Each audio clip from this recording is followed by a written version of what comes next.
what sets me apart is going back to that experience that I've had and the blessing that I've been able to help over 1,000 families, in their real estate path.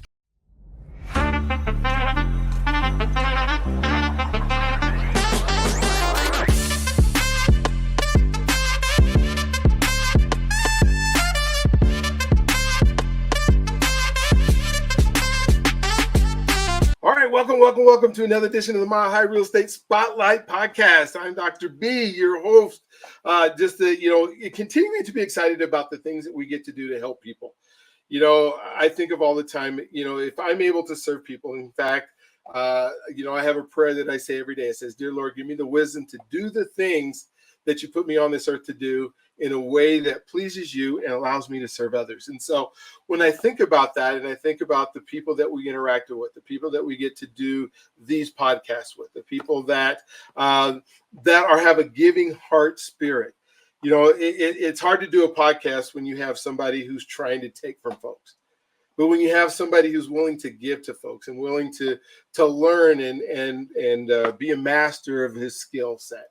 And that's what I find in Billy, as we're talking, and, I'm learning more about him and realizing all the things he's done in real estate, whether he's been a loan officer, he's been an appraiser, he's been an inspector, he's done insurance work.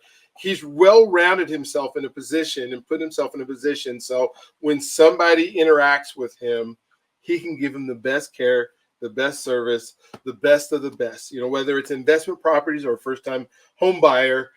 He is able to take that and say, okay, this is who you are. He can listen. He's really good at listening. So he's going to listen to you and say, okay, this is what you're telling me you want. Let me regurgitate that back to you, that this is what you want. But more than that, I think almost all, at least most of the real estates I've ever been, ask really good questions. And they find out a lot of really good information.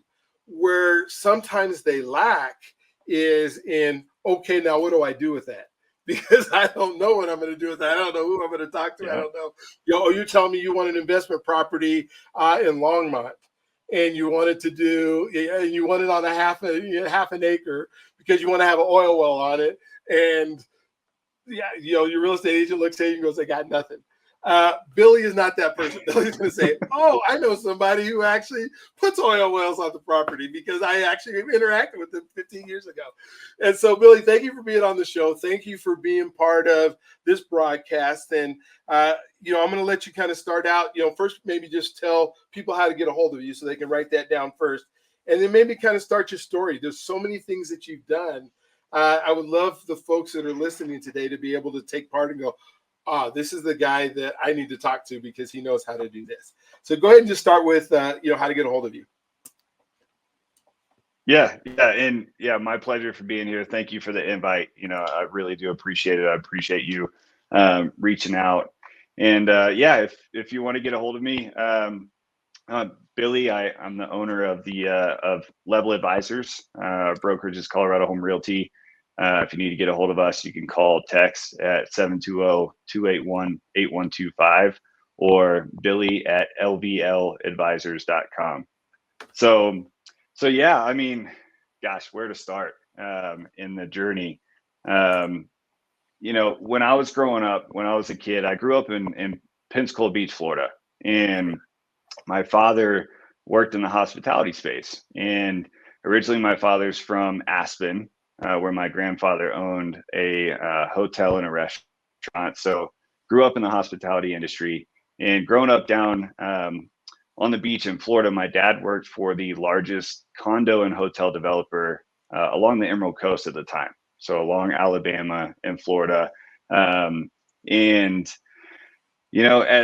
cheesy as it sounds, I mean this 100%. I was always the kid in elementary school that, when the teacher asked you to dream about what you wanted to be, it wasn't a football player, wasn't an actor, wasn't a singer. I don't have the vocals to do that. It was, I just wanted to be a real estate broker. And, I was always looking up to my dad, and, I would be that kid that was always with him at meetings, whether it's with bankers on Saturdays and negotiating loans for, $50 million and, to develop a condo building or a hotel. And it just always fascinated me. And, And it's funny looking back, I always told myself I wanted to be a commercial broker because back then, as a kid, I just didn't know.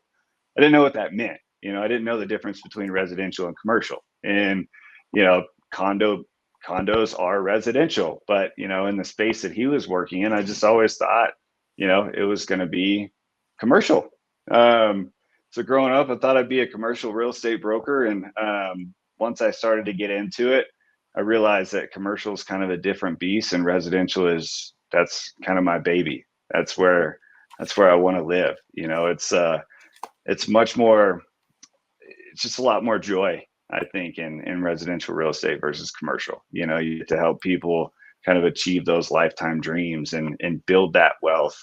So that's a space that I really live in, and that's kind of in a nutshell the story of how I got into real estate, and why I'm so passionate about it is just ever since a kid, I knew this is where I was going to be. That's cool. So when you think about commercial and, you're helping, business or somebody get into, a warehouse or get into, a space where they can have their office or something like that, maybe give me a story of that's not what I really want to do because I've been able to do this. And maybe give me a story of like a client that you've been able to help that, maybe it was a first time home buyer, or maybe it was an investor that didn't believe it was possible.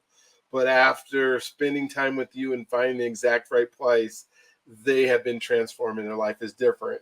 And probably why you can't make that happen in commercial.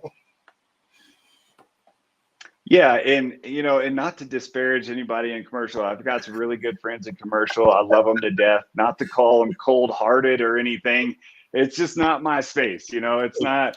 There's not as much heart in commercial as in residential. I feel personally. That's my opinion. Again, guys, I love you. Don't shoot the messenger here. But I don't really have necessarily a story of running into commercial or really learning that. It's more so just I always thought that's what I wanted to do, and I just had a wrong definition growing up, right? And what I thought I wanted to be in. And then when I got my real estate license back in 2012, it was in the residential space, and that's when it was kind of like an aha, this is what I wanted to do. I just always called it the wrong thing. Yeah. So it's just kind of one of those you learn as you get into it and kind of learn the difference. But I've done over 1,000 transactions in my career, and I'm beyond blessed to be able to help that many families, and beyond blessed. And there's so many different stories I could give you. The biggest ones are, when you've got that first time home buyer, you have that first conversation with them, that they get in touch with you, and I'm sure you've heard this on your end as well, of, hey, I'm picking up the phone because nobody in my family has ever owned a home. I don't think it's in the card for me. I don't think I deserve it. I don't think I can get, whatever the reason, right? My family's unlucky. There's, we hear these stories that people have, and they just don't know the options that are out there for them.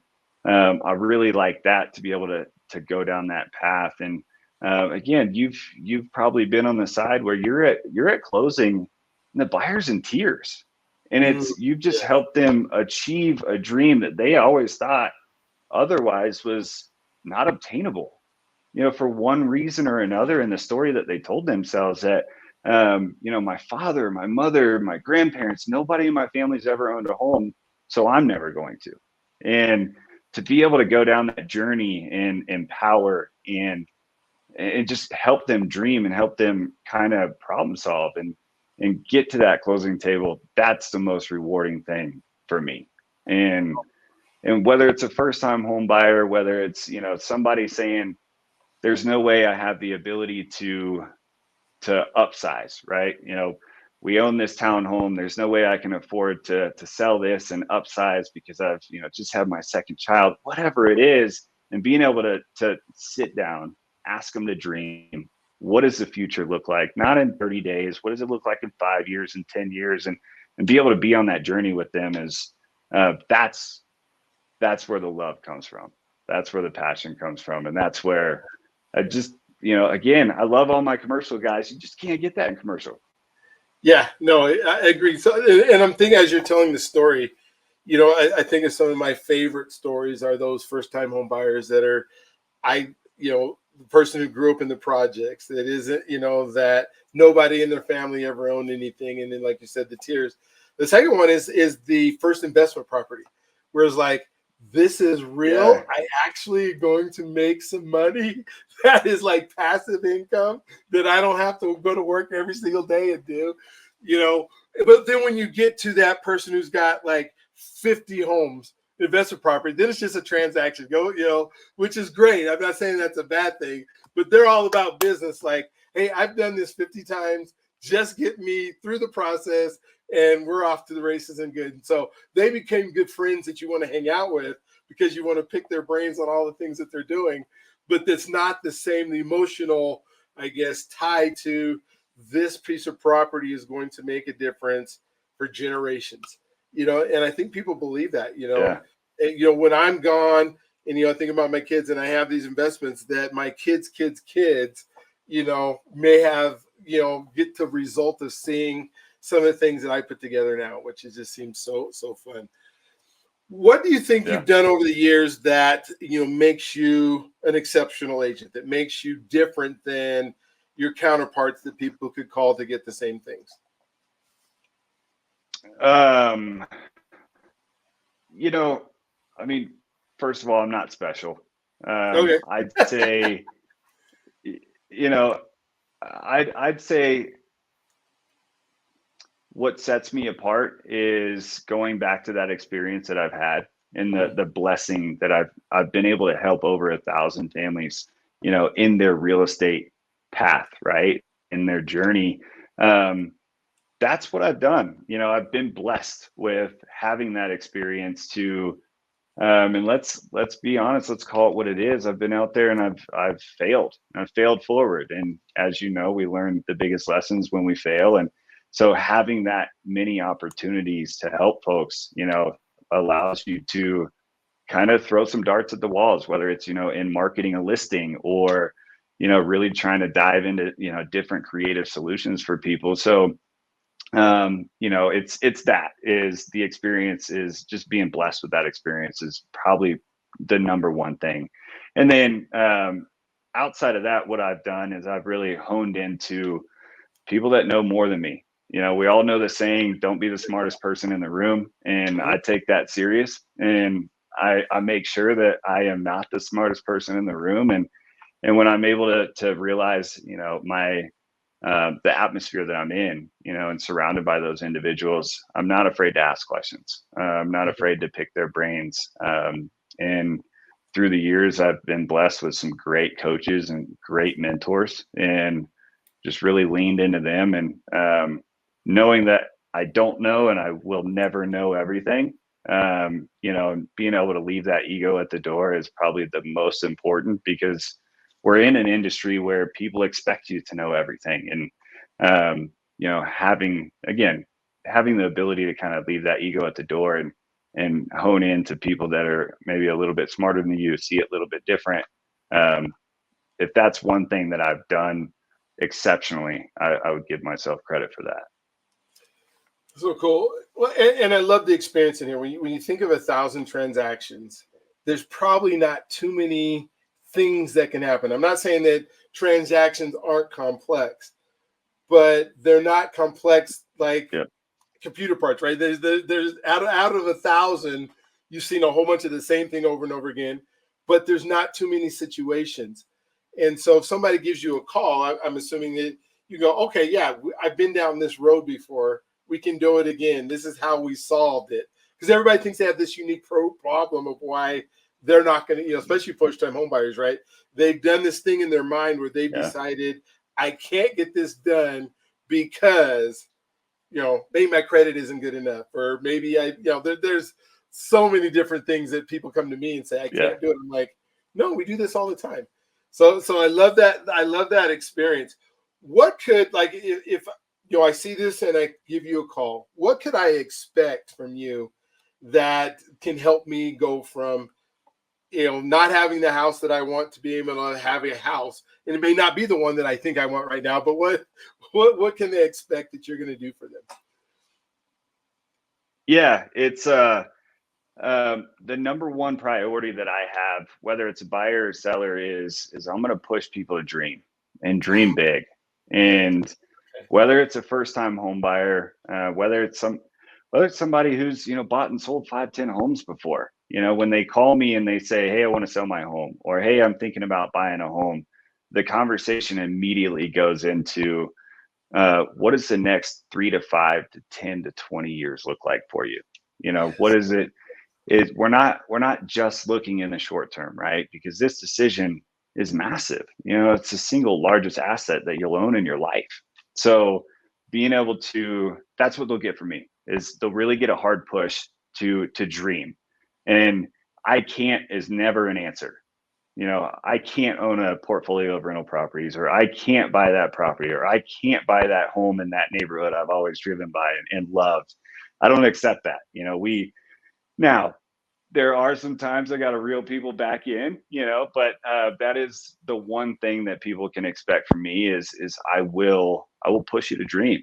And what does it look like, in the next 5, 10 plus years? And then once we get there, it's really honing in on the creative solutions. And you hinted at something earlier is, there's a lot of people that'll approach an agent and they'll say, hey, I want to buy that Longmont property with an oil rig in the front yard. And, being able to translate that and hear, it's not what they say, it's how they say it, and being able to translate that, right? And something you build, again, going back to having the blessing of the experience that I've had, is you gain that intuition,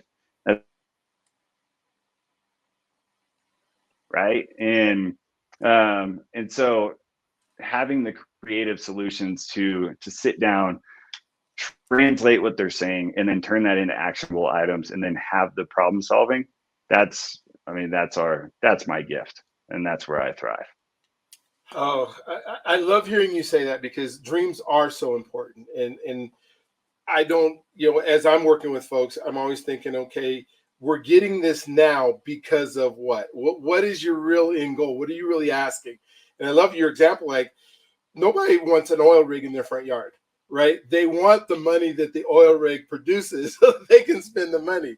But, I've yet to meet the person who says, yeah, we can design a really cool looking oil rig, right in front of my front door, so that, I can show everybody that. But so it's really digging into finding the passion that they want. Like, what is this house doing for you, other than a dwelling to live so that hell doesn't jump on top of you, or that you have covering at night so you're safe? What is your ultimate goal? And I would even say to those listening, beware if you have a real estate agent that just says, okay, this is what we got, this is, let's get this done, and you're off to the races. Because they're really, at that point, I don't think they're taking your best. Yeah. Go ahead. Yeah, well, and there's, sorry to interrupt. It's just like I want to jump at that, but you're totally right. And I say this a lot to clients: is I'm going to ask you a lot of questions I already know the answer to, right? Like, but I still want to make sure that I turn over every stone. So I'm going to ask you, when you say, hey, I want to live in this area, and you've got darn good reasons why, I'm still going to push you and ask you, well, have you thought about this? Have you thought about living in the foothills, even though you want to be in, east side of Denver Metro? Like, I'm still going to ask you questions to make sure that you've thought of every single thing. And again, I tell them, I'm going to ask you questions, even though you're going to tell me that's not what I want to do. I'm still going to ask them. I already know the answer. But again, that's how we dive into, what do you really want? And what are the possibilities that are out there for you? Yeah, that's so good about the part when you think of, like, you see somebody, they walk in, they see the color orange on the wall, and you can see them just grimace, so they don't like that color. But then you ask them, so what you really don't like this color, do you?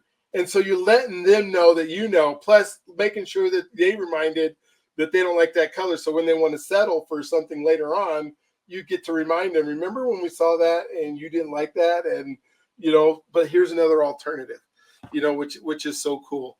Yeah. What would you say? I'm picking a Yeah. little bit. What would you say? Oh, go ahead. Go ahead. The other thing. Sorry, go ahead. No, go ahead. You're good. The other thing. Yeah, I was just going to say the other thing, again, you bring up a good point of being able to walk in and somebody says they hate that color, or whatever it is. There's so many things you can pick apart in a home. I love standing in a kitchen or a living room or a backyard, whatever it is, and saying, if you could wave a magic wand, what would this kitchen look like? What would this living room look like? And then being able to, again, you're encouraging them to dream. And I would have granite countertops and the cabinets would be this color. Great. And this is where the creative solutions come in, that, hey, if it's going to cost 15,000 or 20,000 to do that, but everything else is perfect in the home, if we could get that for you, would it make this home a contender? And again, just to be able to take it that one step further, it's like, Ed Milet's book, The Power of One More. You just got to ask that one more question, take it one more step forward. And that's where the beauty and the power comes from, and what we get to do. And again, you see it every day on your side too, is, we're here as consultants and we're advisors. And if we're not asking those questions, if we're not having them dream, we're not doing our job. What a phenomenal book that is to have. I'm fortunate enough to have been able to work in the same office with Ed Milet for 5 years. So I saw him every day for 5 years, which is really cool. That's cool. So play basketball, tore my Achilles in his backyard, cool. That kind of stuff. And so, yeah, if you get an opportunity to read that book, oh my gosh, just adding one. Really good guy to know and be around. What do you think about the market here right now? What's your thoughts? What would you tell somebody who's maybe on the fence or saying I should do this or I shouldn't do that? Or people are telling me I should buy in another state, or kind of talk to us about the Denver metro area and the market, and what your thoughts are. Yeah, so I'll bring a little bit of a lighthearted answer to that. Is we're in a market that's where the market's at. Lighthearted answer is we're in a market that's kind of confused. And the reason why I say that is, if we're gauging whether it's a buyer or seller's market, as we've always gauged that on months of inventory, and the months of inventory data tells us that we should be in a seller's market, but the behaviors are telling us something different. Buyers, with the increased interest rates, and especially coming out of COVID and just kind of the beating that they took, that buyers are more picky and they're able to take a little bit more of their time and kind of sleep on decisions. And so things are moving a lot slower, which is great for buyers. Buyers are able to kind of take a deep breath and make sure they're making the right decision. And, for sellers, the time in the market where they've got to put a little bit more into listing their home. They've got to list it for the right price. Gone are the days, can they say, hey, here's market value, we're going to go ahead and shoot here and expect to get it. And they've got to make sure that it's properly staged. And we've got to make sure as professionals that we're doing professional photography and video, and that our marketing is tip top. So that's kind of buyer market feel. But that said, appreciation is still going up, and buyer demand is still there. I think there is pent up demand. So once that interest rate comes down, I do think we're going to have a flood of buyers in the market. And the other side of things is inventory is up dramatically from this time last year, which, again, going back to buyers, it's giving them more options. It's giving them more things to look at, and more things to think about. So I think there's a lot of win-win in the market right now, even though depending on what side you're on, whether it's buyers with high interest rates or sellers with, extended days on market, everybody's got a little bit to complain about. But I think it's a fair, balanced market, and that we're seeing a lot of opportunities for both sides. Do you guys look at, or do you kind of look at price point inventory as well?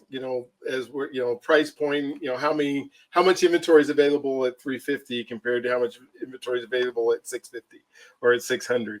Is that playing into the Colorado market a little bit of, the higher price homes, there's more inventory because there's not any people qualify? Is that something? Is that a real deal, or is that, just us thinking in our minds and not being able to act on them?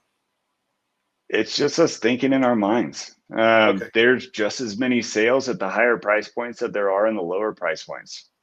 It's and I think that goes to, the conversations that I have with sellers is, back when we were in COVID, right? And interest rates were next to zero, and everybody was dreaming big because it was almost like having free money. And, you'd have a lot of people that were just looky-loos that would, reach out to random agents just to go see a home on a Saturday because they just wanted to see it, right? And, what I'm telling sellers these days is every buyer that's in the market knows the interest rates are where they are, and they're serious.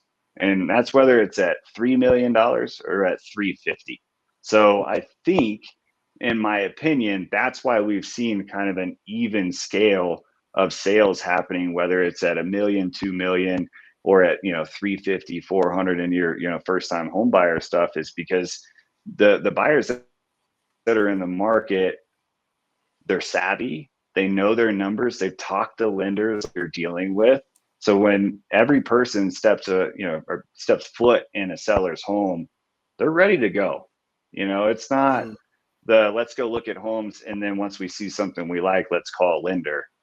We're seeing more and more these days that folks are taking the proactive approach, and I think that's why, again, the buyers that are out there are serious, and that's why we kind of see an even scale across the board. Gotcha. One question that I don't get to ask everybody, but I get to ask you because you know what you're doing. If I were to ask you for 3 things to think about before buying an investment property, it doesn't, they don't have to be in order. This is the most important, but maybe three or so things that you would say, hey, I've been thinking about being an investor. I've been thinking about real estate. What are some three or four things that you say I should think about before I jump into that world? First and foremost is, where's the goalpost? What's the long-term vision? Not just, hey, I want to buy an investment property today and cash flow a couple $100 a month or $100 a month. It's, where's the goalpost? Where are we going with this? Is it the first of many? Is it, no, I just want to get into the game and call it quits and be able to say I'm a real estate investor? So, what's the goalpost? That's priority number one. Because from there, that's when we backfill a bunch of questions. And that's where it is, lifestyle.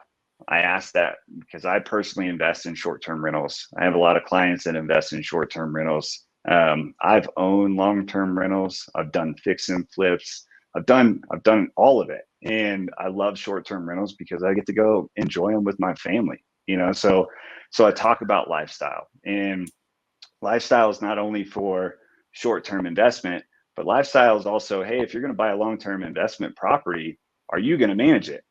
Because your lifestyle gets affected if you're being called at 2 a.m. when your furnace goes out and you don't have a property manager. So lifestyle is that's another big one, right? It's, how do you want to live? Do you want this to be fully passive? Do you want it to be something that you enjoy? So lifestyle is kind of that next, probably second priority. And then really, there's so many things that once those 2 questions are answered, it just free falls.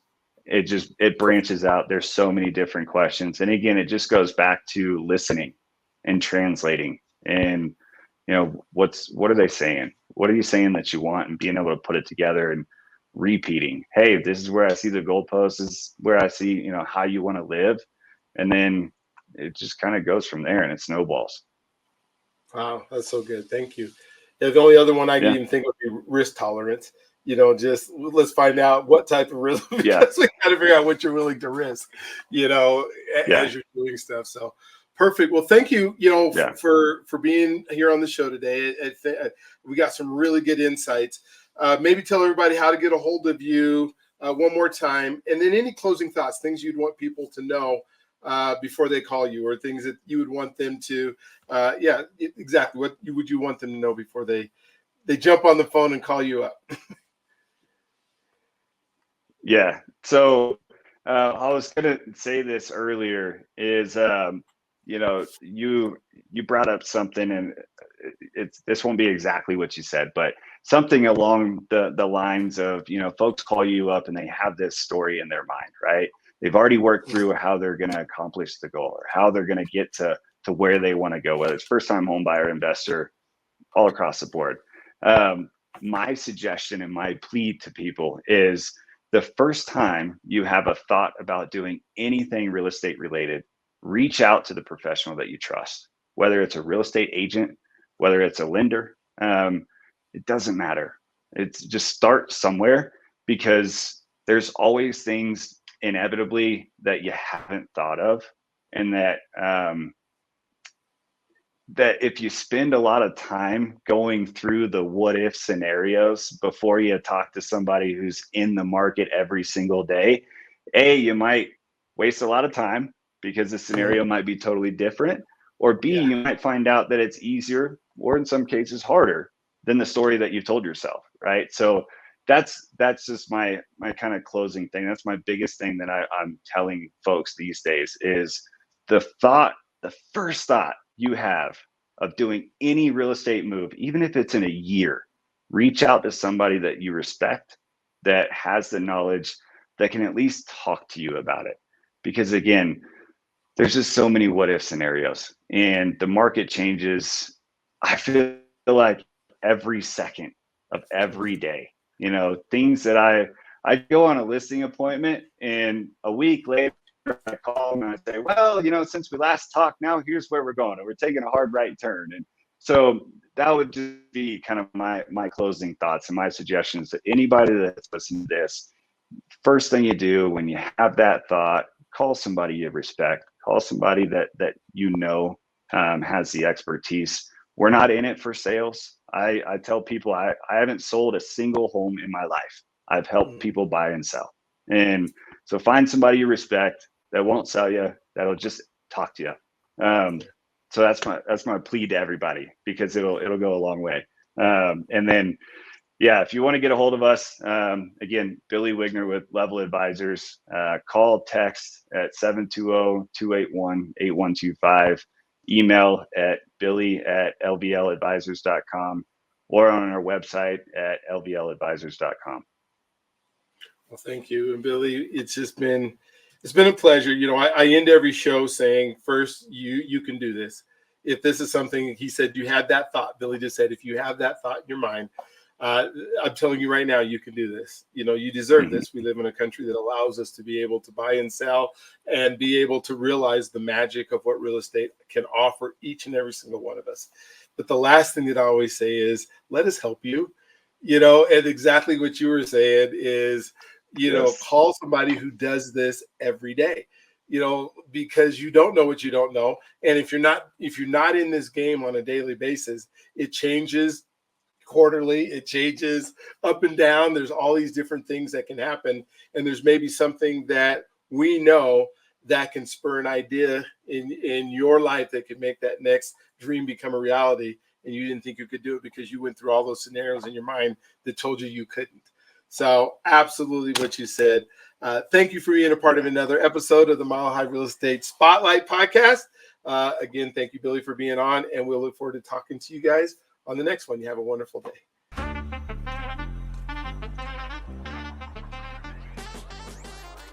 This is Brian Arnold, and if you are listening to this part, you've just watched one of our episodes of the Mile High Real Estate Spotlight, where we've just talked to one of the best of the best. And I want to thank whichever guest that was here. They are phenomenal. They are amazing. They are the top of the top, the best of the best that are in our industry. that are here with us today. And so I encourage you to please call them, pick their brains. They work for you. They enjoy working for you. They are incredibly good at it. And so I want to make sure that you give them a call. So whoever you listen to, whichever one you saw that you were there, please do that. The other thing is everyone deserves a home. Everyone deserves a home. I say that at the end of my show. You deserve it. Let us help you do it. My goal is to make sure that we see homeownership. It just sickens me to see apartment complexes continue to go up, because I know those are people who haven't been able to make the call or figure out a plan. So let us help put that plan together for you. I have some websites that allow you to do that, and I'll put those in the bottom, but please do. I am a lender. I do work in the lending space. If you do not already have somebody who's pre-qualified you, I would love to be able to have that opportunity to earn your business and qualify you. My number is 720-682-2223. That's 720-682-2223. Give me a call anytime, and I would love to be able to help you with that. We also do living trust. And so when we think about an estate, to try to avoid probate and make sure that doesn't happen. So whether it's you, if you own a home, and you should have a living trust. And I will say that everyone not just deserves it, everyone needs a living trust if they own a home. And then finally, just wanted to thank you for watching these episodes. And so please tune into more. Would love for you to see and be able to shop around. So thank you for doing that. Again, I want to make sure that you know that you can do this. You deserve this. And let us help you make it happen. You guys have an awesome, wonderful, awestruck, incredible day today.